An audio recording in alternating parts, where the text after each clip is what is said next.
Let's look at bonds. First off, read this disclaimer carefully and do your good deed of today by liking and subscribing. So we go here to fixed income 360. And we do have this ETF. US aggregate bonds, 2.34% here from the low, and minus 2.54-ish% here from the 52-week highs.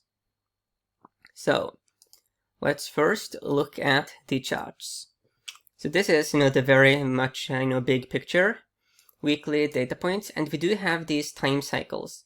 There's a tendency for us to have these large time cycles, and also a couple small ones within here. 1, 2, 1, 2. Pretty close relationship between price action and the time cycles. So at this low, we formed the low here of this minor time cycle. We are still part of the rising phase, but we do have this major declining phase here heading into autumn 2023. Given how substantial the previous declining phases have been, there is the probability that it will play out. Another key thing about this ETF is that there's a tendency for us to have these head and shoulder-ish patterns play themselves out. We do not get, surgically the measured move, but you do see that there's head and shoulder pattern there. Left shoulder, a huge head, and we are potentially now forming the right shoulder. Given that this ETF has a tendency of forming that type of pattern, there's an increased probability that it will happen now, especially given that we do have this green 50-week moving average that could aid the bears in forming that right shoulder, because we do have clear resistance from that moving average. However, we do still have support here from the blue 100-week moving average. So we do have a bit of a battle between the moving averages. So here we can see, the PPO indicators, which are related to these moving averages. Looking at accumulation distribution, we do actually have a bit of a bullish divergence here.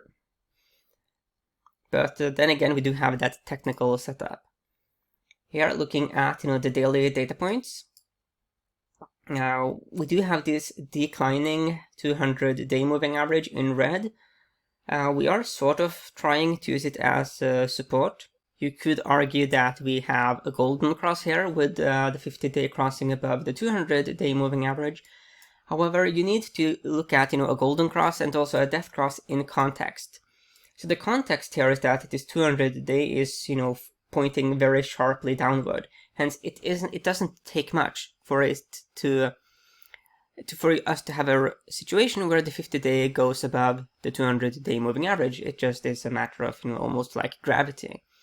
So yeah, this is just not, of all the situations where you can have that bullish signal, this is not like the most impressive, to put it that way. Looking here at, the PPO, due to this cluster of moving averages here, we do see that we are pretty much close to a bunch of them. Looking at accumulation distribution, we do see that that the buyers are very active, notwithstanding this bearish pattern. So that is just something that is, in favor of the bulls. If you look here at, the MACD, then we do see here that the bulls are running a bit out of steam.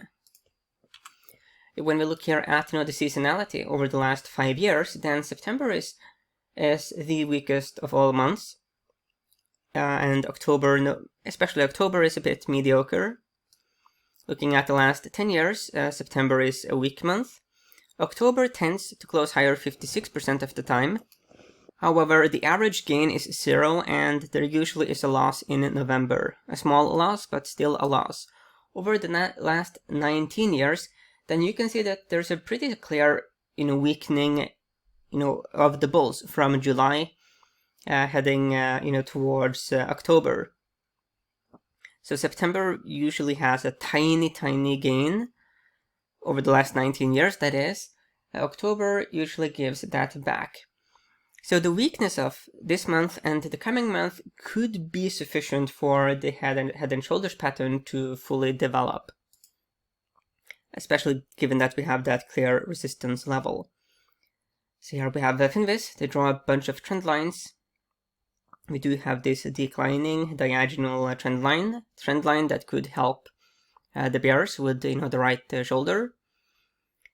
When we compare the Aggregate Bond ETF, the AGG, with the BNDX, the Total International Bond ETF, and we go here to performance, then we can see that, looking at the dividend. So the dividend is much better for the AGG, 1.8%, while we only have a 1% here for the Total Bond ETF. The 5-day volatility, though, is much bigger here for the AGG. So if I were to sum up my take here for this ETF, I think that, the combination of the head and shoulders pattern, which has also played out in the past, the previous major time cycle we did have formed, a big head and shoulders pattern that increases the probability that the current setup will be interpreted as a very real and very salient head and shoulders pattern. We have that moving average resistance, which is sort of like the key line in the sand. As long as that holds, then I think that the head and shoulder is the most dominant pattern we have. The seasonality also helps the bears. So yes, it's an interesting setup here from a more bearish perspective.